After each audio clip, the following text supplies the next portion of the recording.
Pas 90 vitesh në Korçë, do të rihapet Liceu Franco Shqiptar i Shkencave dhe Inovacionit. Në takimin përmbyllës të komitetit pilotues, Ministri e Arsimit Mirela Kumbaro dhe ambasadorja e Francës Catherine Stewart thonë se ky është një nga projektet e rëndësishme edhe për qeverinë shqiptare, që vjen si frut i bashkëpunimit mes Francës dhe Shqipërisë.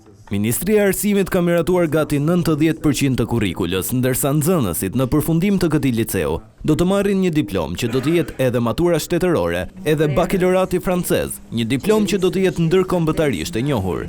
Arsimim cilësor me orientim shkencor, por dhe për të përgatitur më tej për të vazhduar studimet në universitetet, tashmë në Universitetin Politeknik të Tiranës, që është bashkë me Universitetin Teknik të Compiègne në Francë, për studimet në elektronik, inxhinieri informatike e kështu me radhë. Ministria e tha që ky projekt pilotues është drejt mbyllje. Në lidhje me projektin e liceut, do të jetë projekti përbashkët franko-gjerman.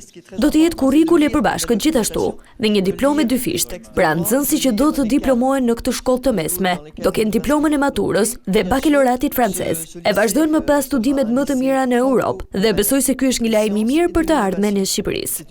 Liceu francez i Korçës ishte një ndër institucionet arsimore më të rëndësishme në Shqipëri gjatë fillimit të shekullit të 20. Ai ndikoi fuqishëm në formimin e një brezi intelektualës shqiptar që më pas do të kishin rol kyç në zhvillimin e jetës kulturore dhe politike të vendit.